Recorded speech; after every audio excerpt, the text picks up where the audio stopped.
Success isn't a paycheck or a title. Success, it's what makes your life feel full. The most dangerous trap isn't failing to achieve success. It's achieving the wrong kind of success and realizing you've wasted years chasing something that never mattered to you. But here's what's interesting. The happiest people aren't those with the most impressive resumes or biggest bank accounts. They're the ones who look for the time to define success on their own terms, not society's. When I got laid off last year, it wasn't the first time that I'd ever been laid off. So that really wasn't what bothered me about the whole thing. What bothered me is that I knew it wasn't going to be my forever. I knew that I wanted to get back to the show, back to recording, back to really leaning into my life experience and continued experiences and find a way to share the little lessons and things that I'm picking up and just putting it out there, because I cannot be the only person who's having these same realizations in life, especially going into an age and space that is honestly uncharted territory for those who are older than me, who I look up to. And the reason being is because their lives looked totally different at this age and stage than what mine is currently now. For example, my parents had a full-blown family, like most millennials that I know, where their parents had us pretty young. Go Team Gen X. And there is a lot of life experiences as I went through my 20s and now in my 30s that they can provide perspective on, but they can't 100% empathize with, because when they were 25, they had me and my sister. They weren't living by themselves and then dating or dealing with the rapid change in technology in dating and really establishing your careers and actually needing to have better credentials, because staying in the same job for years on end isn't really the thing that we do now. We have values and things that we won't tolerate at work that they did at the time.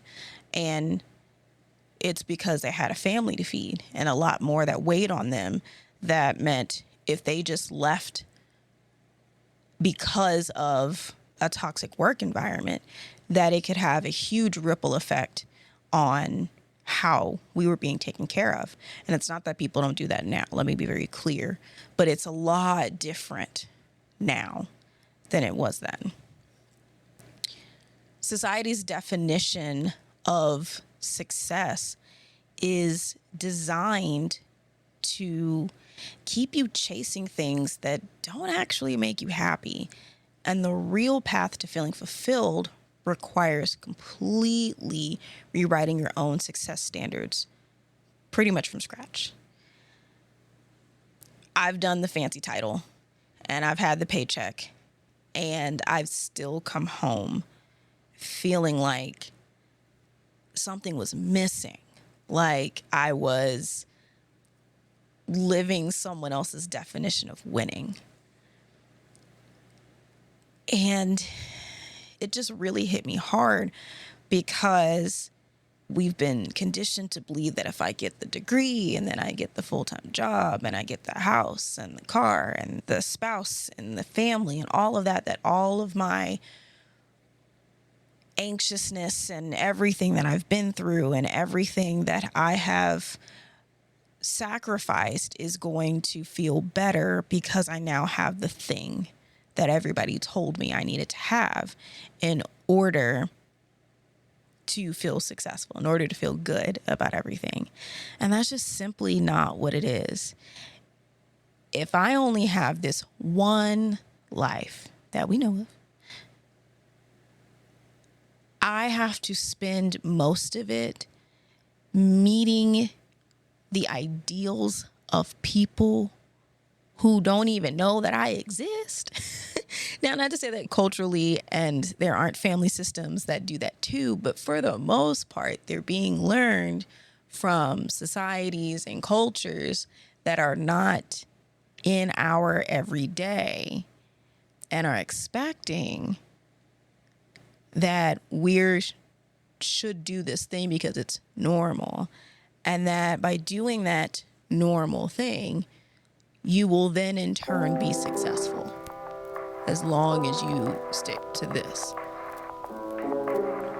And I just call bullshit on that. Like, I just can't subscribe to that, because your success isn't about what looks good on LinkedIn. It's about what makes you feel whole when nobody's watching. You're listening to Healing in Hindsight, your no BS guide to unadulterated wellness. It feels like we're all struggling to balance wellness, identity, and purpose without losing ourselves, doesn't it? It's okay. You're not alone.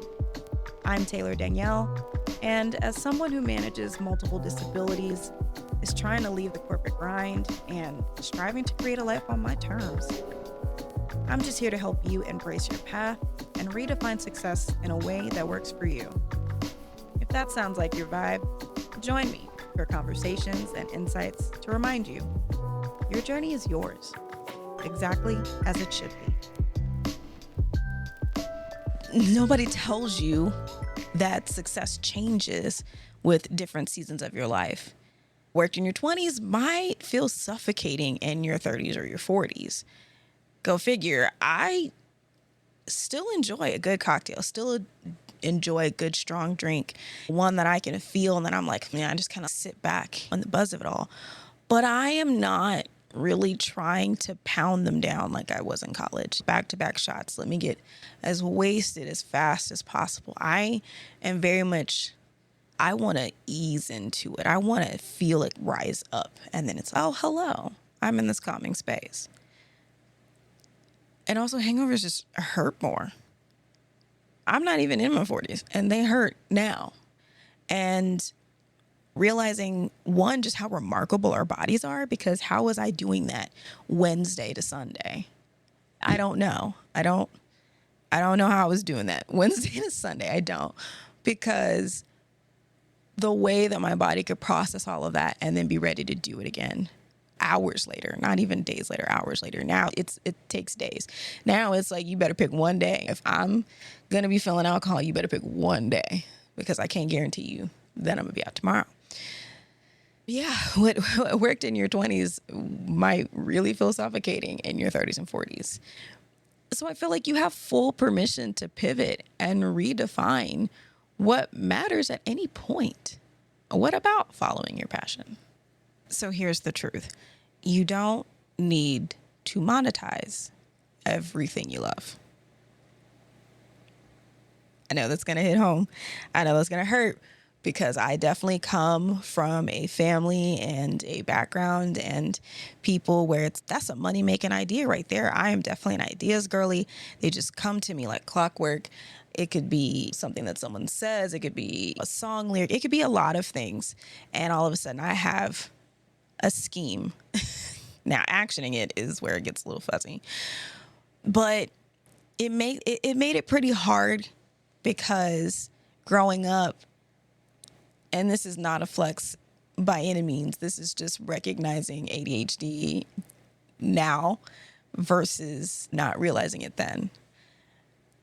I was just naturally good at a lot of things, but I got bored pretty fast when something wasn't challenging and new.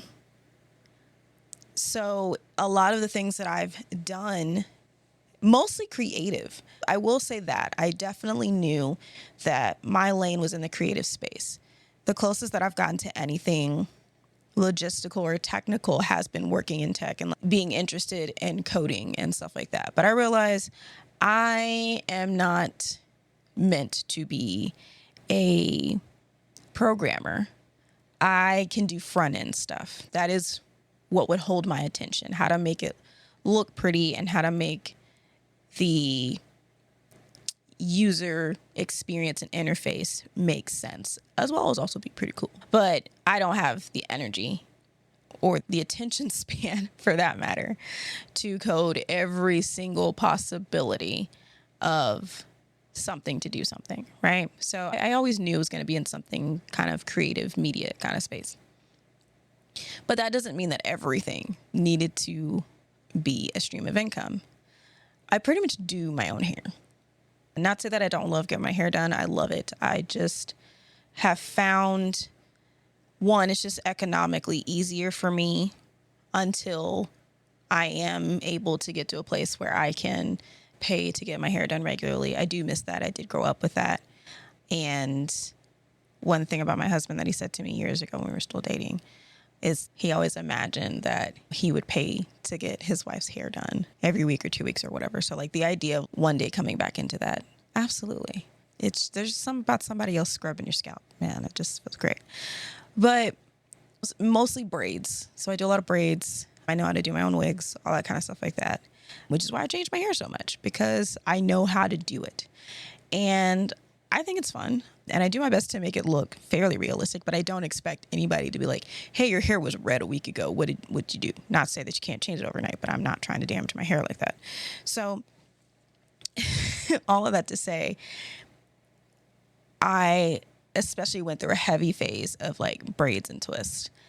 And I would be out and someone would compliment my hair, and especially other women who were interested in it. They'd be like, hey, who did your hair? Where can I go? Like, how much did you pay for it? I was like, oh, I did it myself, and I spent probably about this much on the braiding hair or whatever. And then I would be asked if I wanted to do theirs, and I would have to be like, no, I'm so sorry, no. And it probably would look even better because you have perspective and angles that you can get to when you're braiding someone else's hair than your own, but I do not have the speed.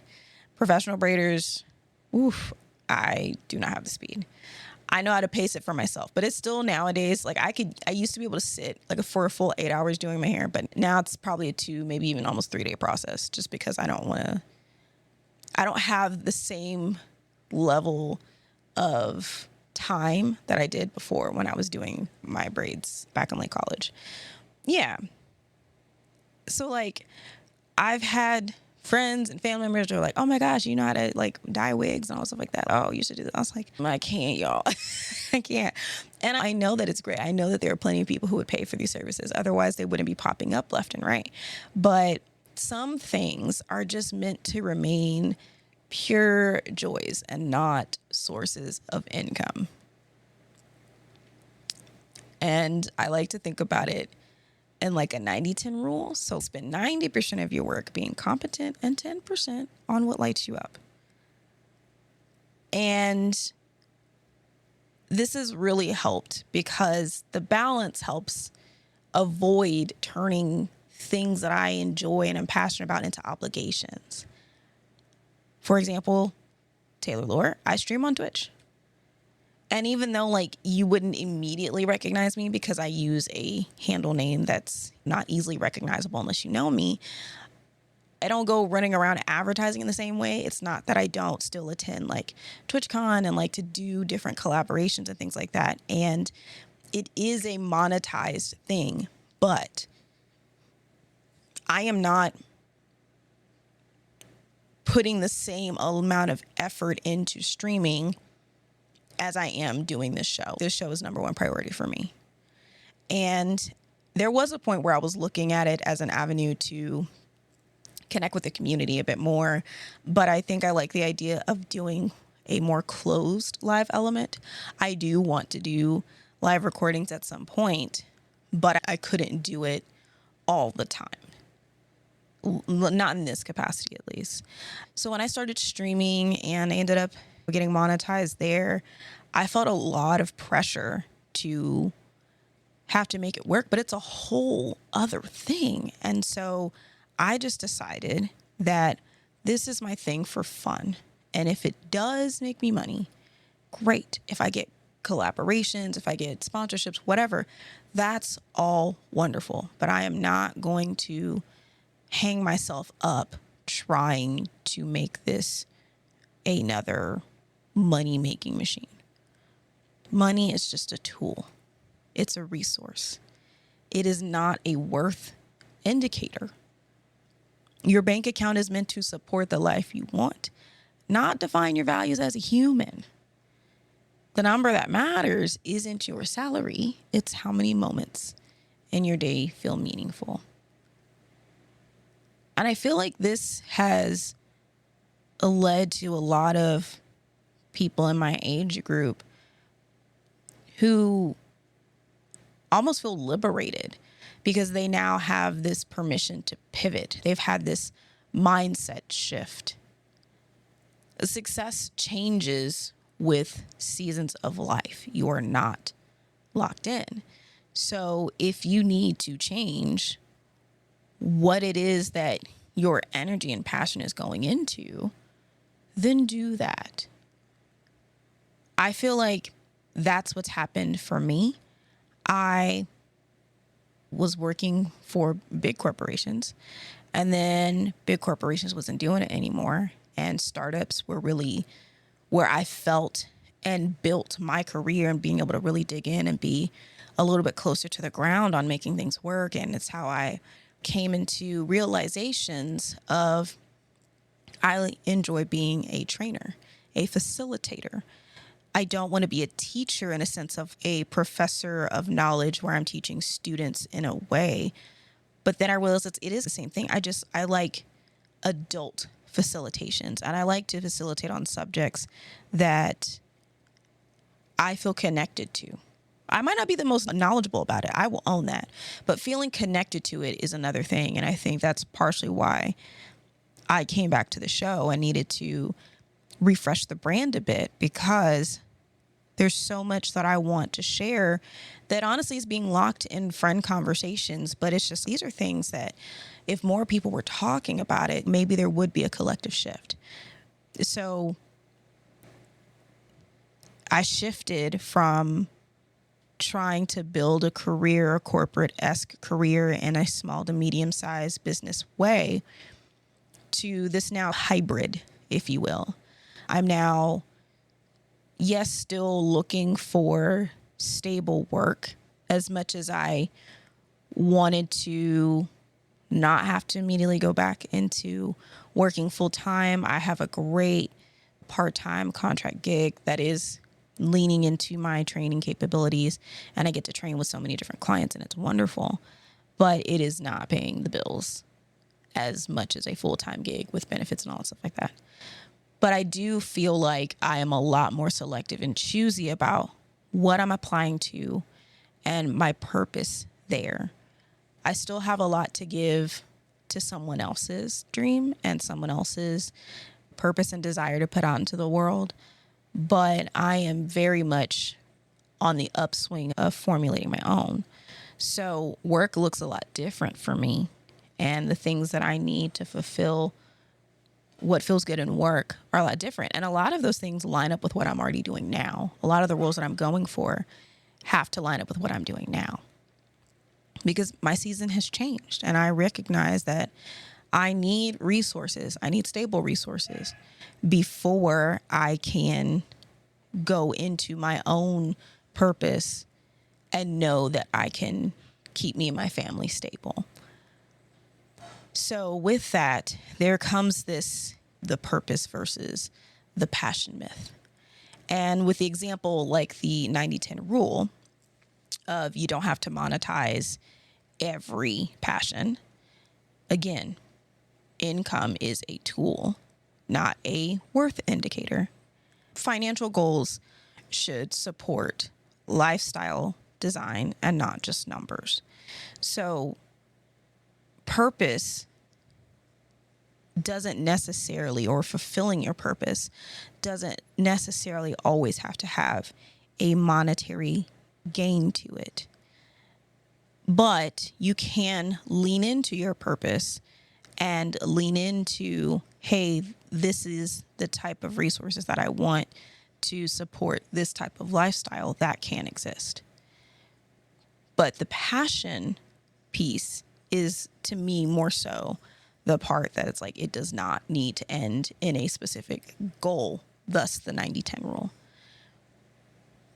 And I feel like if we don't have some passion to balance out our purpose, we will go a little bit wild, because having a purpose, having a calling, having something that you feel that you need to put out into the world to not only honor yourself, but those that you're trying to reach, that can be a big burden. That can be something that weighs heavily on you. And I know a lot of people, despite that, love it. They still wouldn't have it any other way. And I wholeheartedly support that.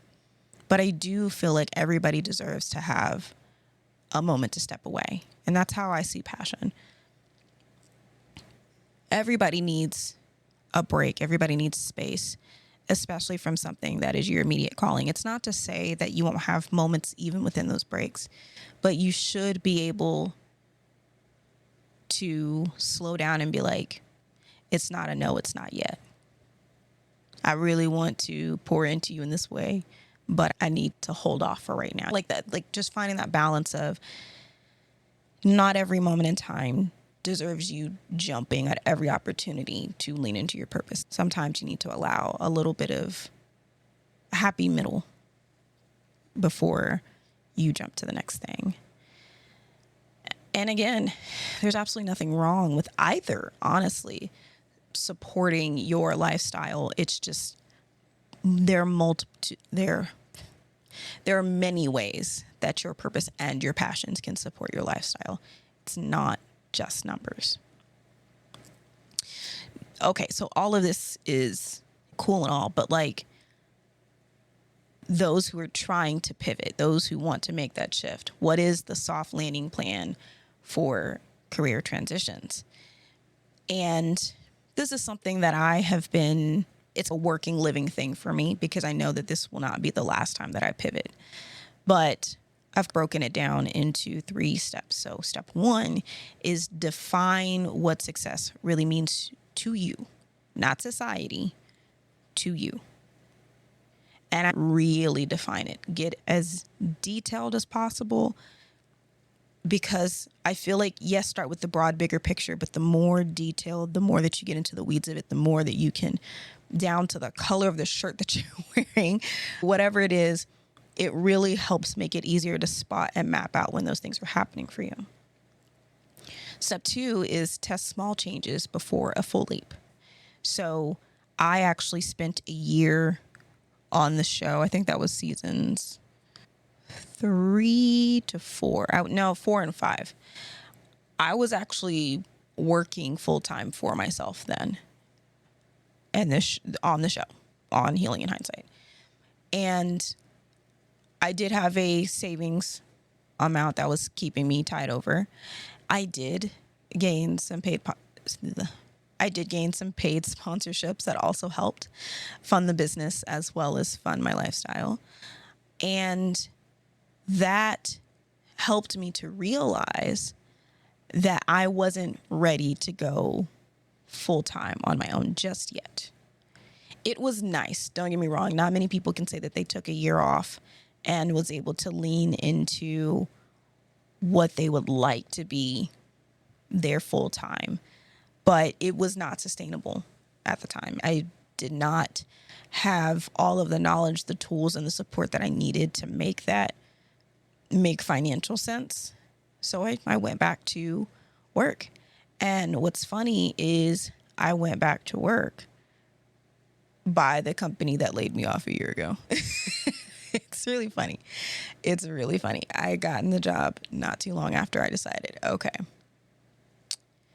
we liked this. We enjoyed this. I'm glad we got to test this, but we're not ready just yet for this. So here we are. Step 3, build a bridge plan, which is a financial and emotional safety net. Now, I wish that I had this available when I got laid off, and it is definitely something that I've worked into my business plan and into my business goals as I do get income streams coming in, and as I do continue my job search and all of that, it is ensuring that I can cover myself. And what made that year off so much easier is I was able to save, and I did receive through, because this was around the pandemic time, so like through severances from getting laid off, I was able to cover, at the time I was living by myself, my apartment rent and bills for 6 months. And then I had to generate income to keep that going, which I did. And it probably bought me about an additional 3 months. And by that point, I did end up signing a contract deal for the next 6 months, which helped keep the lights on for everything. And then that contract ended. And that's when it was like, okay, I am now seeing what I need. So building a bridge plan is, I think, monumental in any transition, because one, you want to make sure that you have the resources that will sustain you during the transition. And then the emotional safety net isn't added. I didn't really plan for that. And granted, a lot of this did happen during the pandemic times between 2020 to 22. So there was still a lot of stay-at-home stuff. There was still a lot of things that we were still trying to get used to being normalized again, all of that. But aside from that, I did not realize the emotional toll that it was going to take. I felt very alone during that period. No one around me at the time was doing the same thing that I was doing, which you can't. The emotional safety net I did not plan for, which during that time, it was a really tough thing to try to plan for. There was just so many things that was just emotionally taking its toll on a lot of things. But what I can say is that I felt really alone during that time. Nobody was really doing what I was doing at that time. Yes, I had friends. I still have friends that are in the same similar entrepreneurship space, but we were all like working full time in doing that. And we were all working on our transitions and our pivot plans, and we're all in different niches. And so it can be difficult when you're trying to connect the dots and relate when you're not doing the same things. It was hard because I didn't really have a formula of support in terms of, hey, here's the kind of support that I need.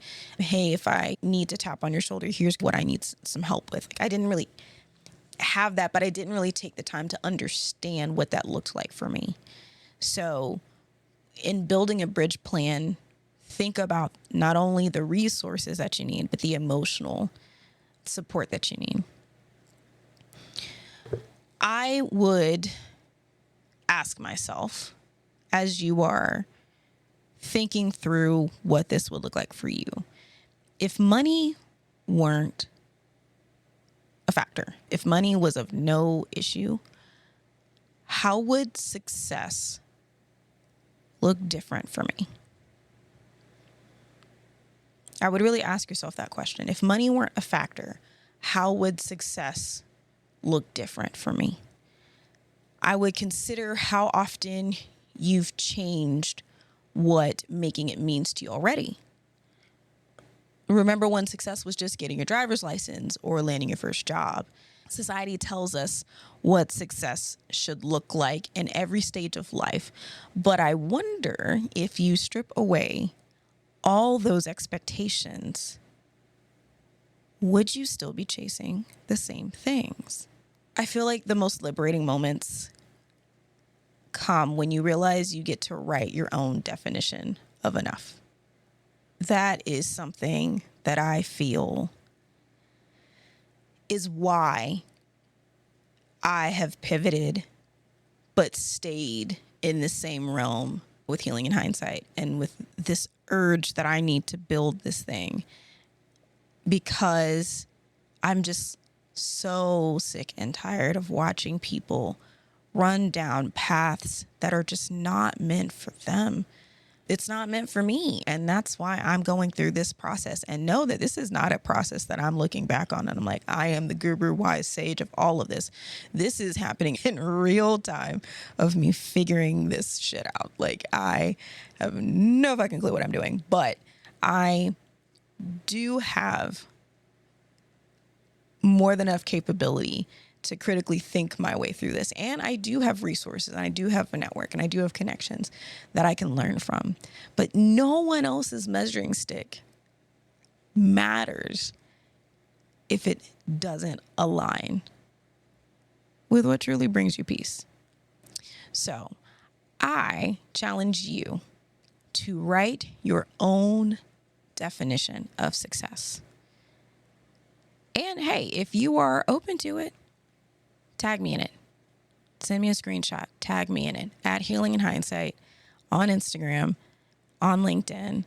I would love to know how you are reframing success for yourself, and really dig into it, really think about it, because I truly feel that if we started to write our own success plans, whether that's in work, whether that's in our relationships, friendships, all the ships, that, we would have such a deeper appreciation, as well as a more optimistic outlook on life, because we realize that we don't have to do it the same way that everybody else is doing it.